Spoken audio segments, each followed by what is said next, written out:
big things coming up and already happening right now in the fantasy football world. Free agent signings are already happening right now. The franchise tag time, that's over with. NFL Combine last weekend.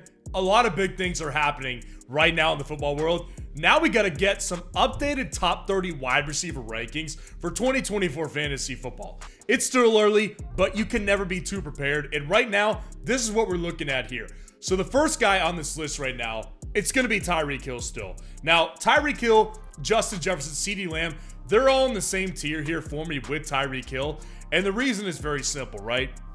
Like all these guys right here, on a per game perspective, they're all very similar. Now, Justin Jefferson actually had a little bit of a down year for his standards in particular because, I mean, Justin Jefferson is typically around that 19 to 20 point threshold per game, along with Tyreek Hill and CeeDee Lamb. When I'm looking at the offseason right now, nothing's going to change with Tyreek Hill, that's for sure. Tyreek Hill is still going to be the number one target in Miami, and he did not slow down. He's going to be excellent. CeeDee Lamb, exact same thing. He's still with Dallas. He's still got Dak Prescott. Mike McCarthy's still there. He's going to get targeted every other play, basically. And then Justin Jefferson, the only thing that could change for him, it seems like Kirk Cousins possibly not being there is a legitimate option. Now, we're filming this on Sunday night on March 10th. So at this point, all we've heard is that it's 50-50 whether or not Minnesota signs Kirk Cousins back.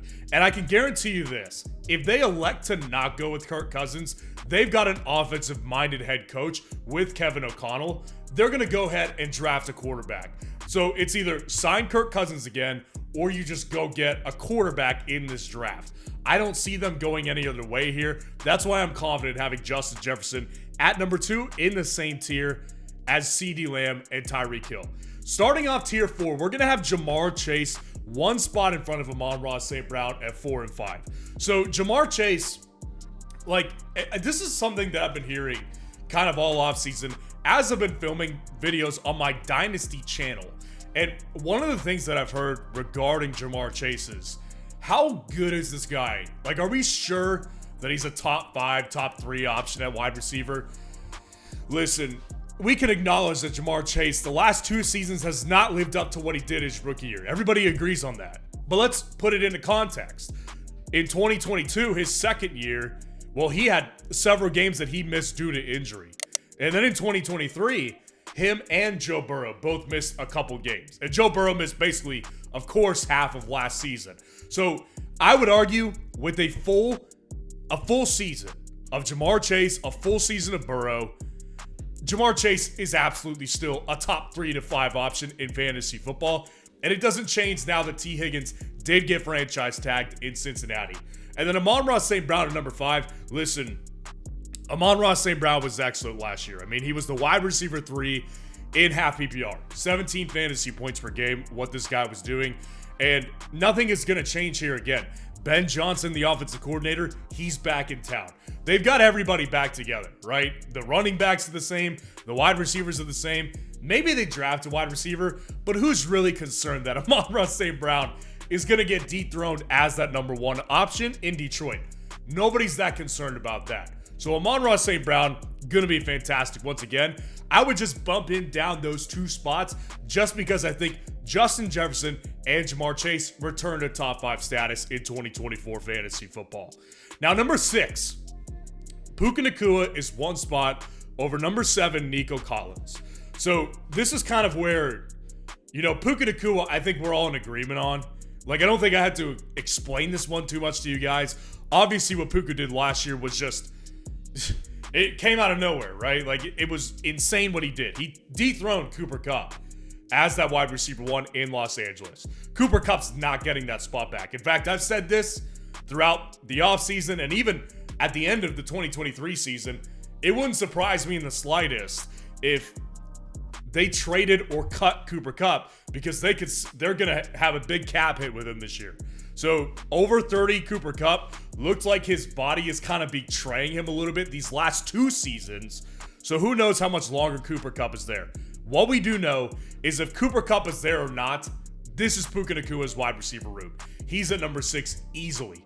And at number 7, I think this is kind of where we have some disagreements. I know there's a lot of people who think if Tank Dell and Nico Collins are both healthy, Tank Dell's the number one. And I think, I'll give you this, I think that's a fair argument. I think Tank Dell is a very, very good fantasy football wide receiver. Now, from a points per game perspective, they're basically about the same. Both of them are basically averaging around 14.5, 14.7 fantasy points per game. Nico Collins, the reason I like him better is because, number one, he's more adept to having big games. You could see this dude 150, 200 receiving yards in a game and 2 touchdowns. With Tank Dell, you're going to get some bigger games, like a 100-yard game, 120-yard game, and a couple touchdowns. You're not going to see that level of explosion with Tank Dell. That's just not what we saw last year. And the other reason, I get flack for this, but although I do believe that Tank Dell did kind of carve out a new path for the smaller wide receivers, the guys 5'8", 165 pounds. I think he did carve out a role for himself and for future receivers at that size, looking at Xavier Worthy. But I'll still prefer a bigger wide receiver of his size because you could put a Nico Collins in on the play that Tank Dell got hurt, and he's not going to break his fibula. I'll take Nico Collins over Tank Dell because I think he's more durable, and I also think he's just better at big plays than Tank Dell is. But again, I like Tank Dell. Number 8 is AJ Brown, and number 9 is Keenan Allen. So I had these two back to back in the last time I did these rankings about a month ago. I had Keenan one spot over AJ.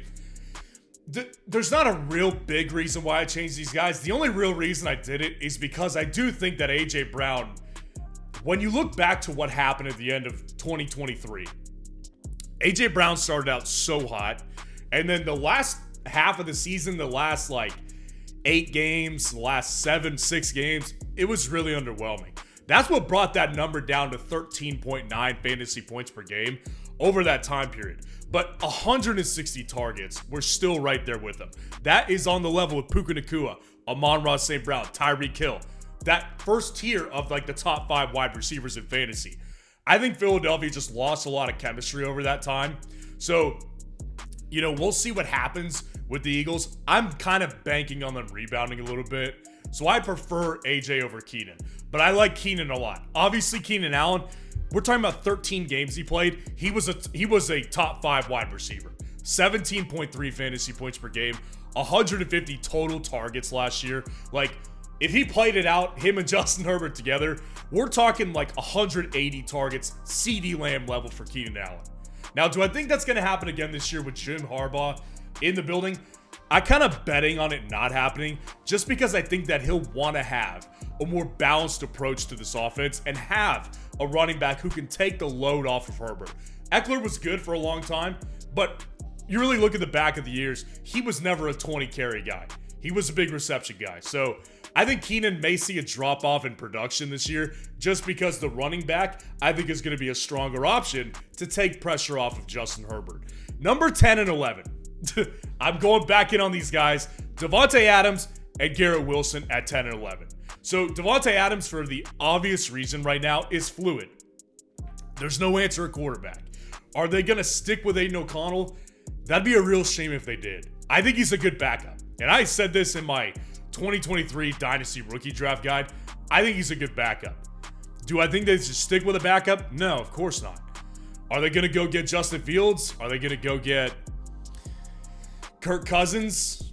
Russell Wilson? I don't know. I'd prefer they just draft a guy. But what we do know is this. Devonte Adams dealt with a complete circus last year. He had, Aiden O'Connell for basically the last half of the season and Jimmy Garoppolo for the first half. And Devonte Adams was still the wide receiver 11 in half PPR. Those numbers don't lie. The guy is still super important to his offense, and he's just an elite wide receiver in the NFL. Now, Garrett Wilson, we're just banking on the breakout. This is what I am banking on here. Aaron Rodgers, full healthy season. This is what I'm banking on. Because for the last 2 years, the first 2 years of his career, Garrett Wilson is getting, Garrett Wilson has had over 1,000 yards in both of his seasons with a combination of Tim Boyle, Zach Wilson, Joe Flacco, just garbage at quarterback. So I think that if he can just get, even if Rodgers is not at his best, I don't need him to be at his best. If he can get a healthier Aaron Rodgers, that's going to stabilize things and give him a top 10 to 12 ceiling in fantasy football in 2024. Mike Evans at 12 and Brandon Aiyuk at 13. Mike Evans officially signed back with the Tampa Bay Buccaneers. And as of the time of this filming, Baker Mayfield has officially signed back with the Tampa Bay Buccaneers. So Baker Mayfield, Mike Evans, they're back in the building. And I don't think that Baker's a great quarterback. I think he had a good season last year, actually kind of above where he really is as a player. And I think that actually will change. Sleeper alert, because the offensive coordinator, Dave Canales, he's in Carolina now. That's a big deal. Dave Canales was very good. The thing I like about him is that he throws a good deep ball. He always has. And that's where him and Mike Evans connect. So Mike Evans, top tier player, top tier wide receiver in this league, well respected. He's going to continue to do well in fantasy football as long as things are still the same, and they are to a point. Except Dave Canales, I will reiterate, I do think will be a problem missing him for this fantasy season for the Tampa Bay Buccaneers. And then with Aiyuk, the big question with him right now is what is he going to do? I mean, I've heard lots of talk like they're going to trade him. I don't know what's going to happen. I really don't. Logic would say that he'll probably be a 49er, but actually my heart says he'll be a 49er. Logic tells me that the money is tight in San Francisco. They're paying big guys big money. They're already paying a wide receiver, Deebo Samuel, big money. So how much more room do they really have for Aiyuk, who I think is a better player than Deebo Samuel, a better wide receiver? It's going to be an interesting year. It's going to be an interesting couple months, I think, with Brandon Aiyuk. I think if he gets traded, it'll happen like in the next month or even the next week or two. And his position is really fluid. But obviously, if he remains in San Francisco, I've got him easily slotted in as a back-end wide receiver 1, top-end wide receiver 2. DJ Moore at 14 and Stefon Diggs at 15. Now, if you recall the last time I did these rankings, Stefon Diggs was towards the bottom of the top 30, so he took a large leap up for me. So DJ Moore, it's still around the same area for me. A couple spots lower just because at this point, it looks like Justin Fields is gone. Either that or he's going to be the backup. They're taking Caleb Williams. Bottom line. That's the bottom line. And I think it's better for his long-term value. Like, if we're talking dynasty, I think it's a better fit. But we're talking about 2024 fantasy football in this video. And I don't think Caleb Williams is a surefire guy who's going to come in right away and throw for a CJ Stroud type of season. If that's the case, DJ Moore is going to be a top 5 guy, top 10 guy at the very least. I don't think that's very likely. I think it's likely that he'll end up having a possibly regression this year. With a rookie quarterback he's got to adjust to again. DJ Moore's great, but there's instability there for sure. And then Diggs, the reason he rose up is because at this point, I really haven't heard much about him going anywhere. It looks like Buffalo's going to keep him. And obviously, if he's the wide receiver 1 in Buffalo, he's got Josh Allen. So he's going to continue to get, even if he doesn't get the targets that he's used to, even if he just, comes back to from 160 targets last year, what if he comes back to 140, but they're more efficient? And he gets 1,200 to 1,250 yards receiving as opposed to 1,100. I don't think there's really a bad thing here with Stefon Diggs being in Buffalo. I just think that, the guy's 30, so how much longer does he really last? But I've got him at 15 for 2024 fantasy football. Michael Pittman at 16 and Chris Olave at 17. Michael Pittman officially franchise tagged by the Indianapolis Colts. I love this. I love this for so many reasons. I'm big on the Colts offense in 2024 fantasy football. You'll see the running back rankings video a little bit later on this week. You'll understand what exactly I'm talking about here. Michael Pittman is just in an offense I think is so high upside. We need to see exactly how Anthony Richardson will be at the pro level, but I liked what I saw from him when he played last year. I think the guy's got tons of talent, and I think his arm is going to fit really well with Pittman's playing style. Pittman's going to be able to go deep, and Pittman can do a lot more than just going deep. So Pittman, I think, is just in a great situation here. I'm hoping they sign him long term. And then Olave, it'll basically be the same finish as last year. Olave was the wide receiver 19 and half PPR. And listen, the guy gets the majority of targets. That's not the problem. He gets over 1,100 receiving yards. That's not the problem. The problem is just inconsistencies with the quarterback. Now, do I think that him and Derek Carr are gonna regress? Not necessarily, but I'm hoping that they make a move at quarterback. I mean, it's bad what they've got going for him right now. Derek Carr is not the Derek Carr of Oakland. This guy, they need an upgrade, big time. So Olave is gonna hold pat here at 17. Because I've voiced my concerns with Olave in the past about him as a player too. There's questions that are unanswered for me with the Saints and especially with Chris Olave. Marvin Harrison Jr. at 18 and Deebo Samuel at 19. So Marvin Harrison Jr., regardless of where he goes, he'll probably be inside the top 30. Like, even if he goes to New England. And by the way, they just traded Mac Jones, so I don't see that happening. They're going to pick a quarterback. So really what it looks like right now, as of the time of this filming, is that Marvin Harrison Jr. goes to Arizona with Kyler Murray as that immediate wide receiver one. So he gets a good quarterback. He gets a guy who can throw deep, and he's got precision throws as well. If he lands in Arizona, I'm big on Marv. In fact, he'd probably move up. This is me giving a little bit of margin for error on where he goes. If Marvin Harrison Jr. goes to Arizona, I'm big on Marvin. I think he's going to be a great fantasy player day one. He fits so well in my wide receiver prospect model, which you can find that on the Dynasty Fanalysts channel. Click in the description below for that channel link. Marvin Harrison Jr. is just going to be a great fantasy player for a long, long time. And then Deebo Samuel at 19. Look, I just think Aiyuk is better in fantasy football. Deebo Samuel is getting towards 30, and he's a player who's often injured and is used, like a running back hybrid. So if he doesn't get 5 touchdowns or 4 touchdowns on the ground, his fantasy value plummets because he's not going to get you 10 touchdowns through the air.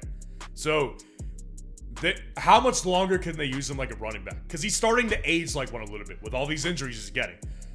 Deebo Samuel, I've got problems with him, but of course, the explosive plays, the big games are going to be there with Deebo Samuel. Rashee Rice at 20 and Tank Dell at 21.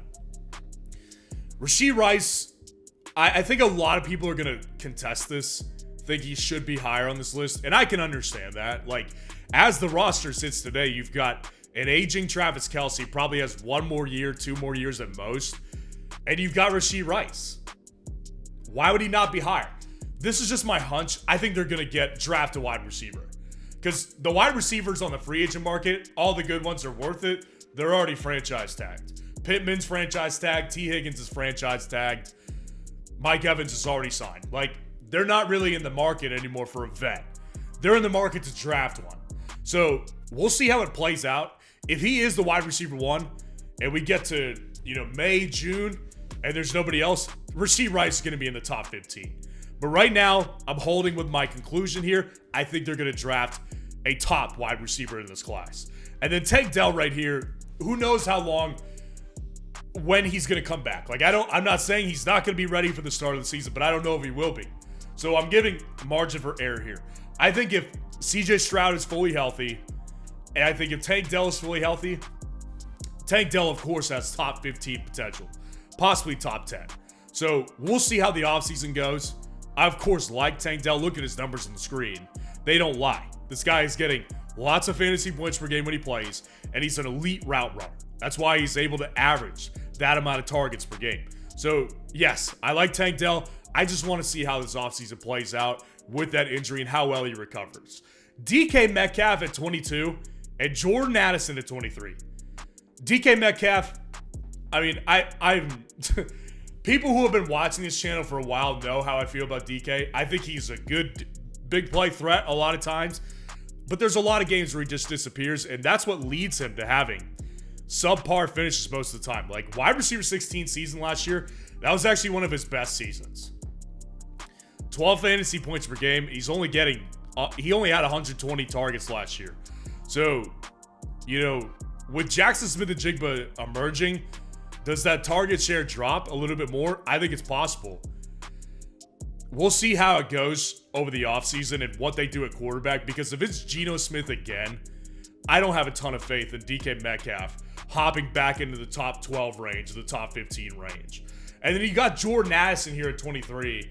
And again, I want to see what quarterback is. Because if it's Kirk Cousins, I think that Jordan Addison can be a top 15 level guy.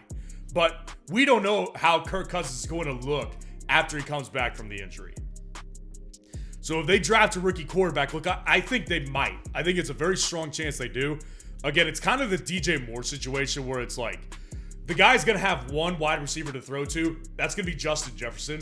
And a rookie quarterback, probably at the level that Minnesota is going to be able to pick one, is probably not going to be able to spread the ball too much. So Jordan Addison, I love the player. Love this guy. Dating back to before he was drafted when people were doubting him.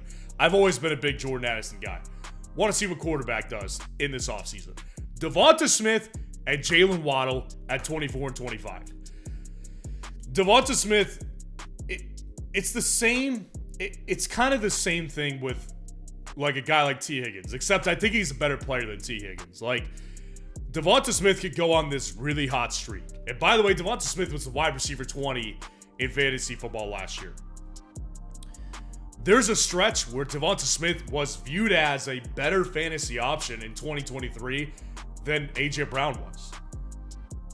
It didn't end up like that. There was a major difference in how they finished. So Devonte Smith, I think, is just the player on your team that you want as your premier wide receiver 2. Like, he's the best wide receiver 2 in the game to me. Does that mean that he's going to be a great option in fantasy football?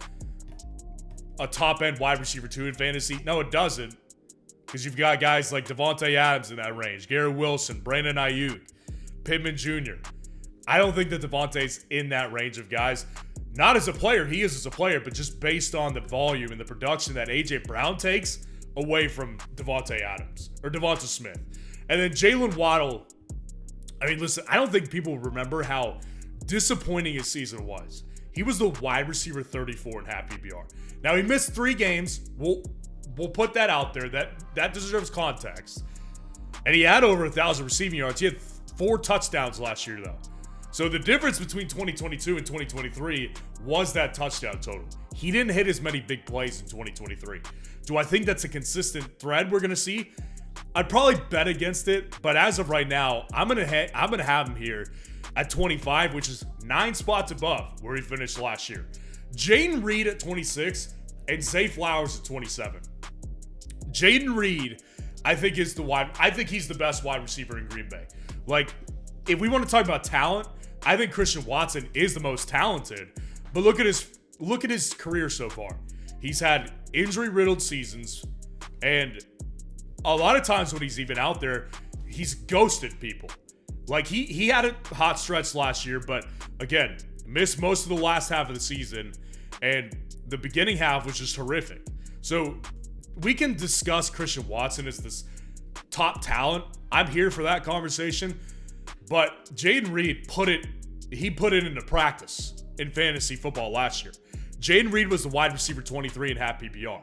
And he didn't even have 800 receiving yards. Why? Because he's kind of like a Deebo Samuels type of guy where he's getting carries. He had 2 rushing touchdowns, 8 receiving touchdowns, 10 total touchdowns on 94 targets, and 11 rushes.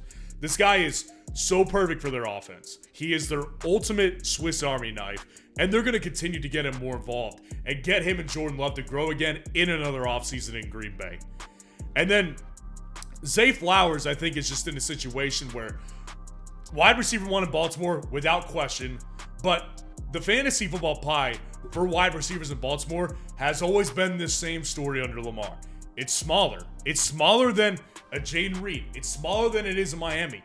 It's smaller than it is even in Seattle. Why? Because Lamar doesn't throw 500, 600 times a year. He just doesn't do that.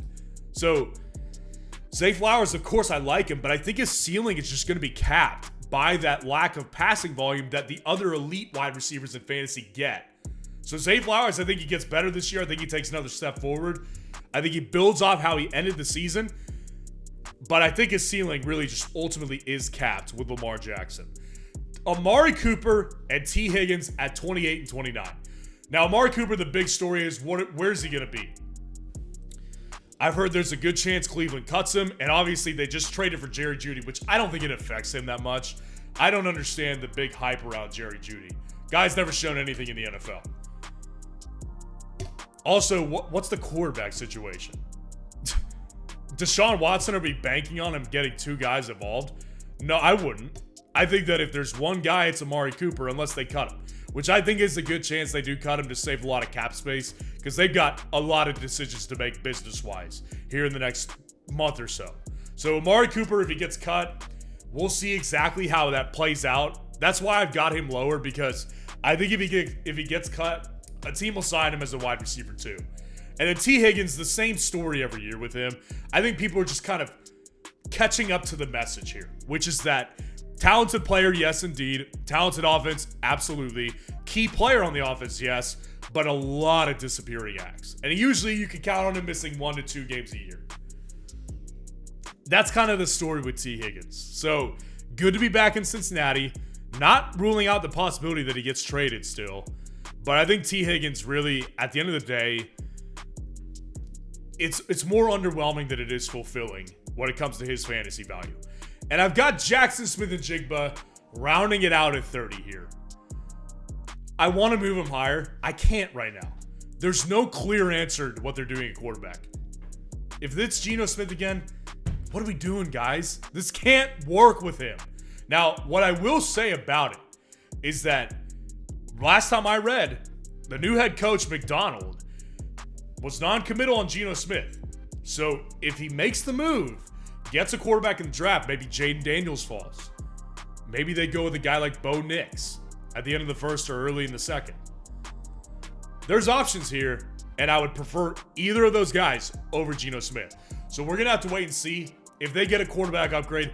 Jackson Smith-Njigba probably will go up to around the Devonte Smith, Jaylen Waddle, Jaden Reed range in 2024 fantasy football. As always, let me know what you think of these rankings in the comments below and what questions you need answered for 2024 fantasy football. And make sure to like the video if you got value from it and subscribe to the channel to show your support if you got value from this video today.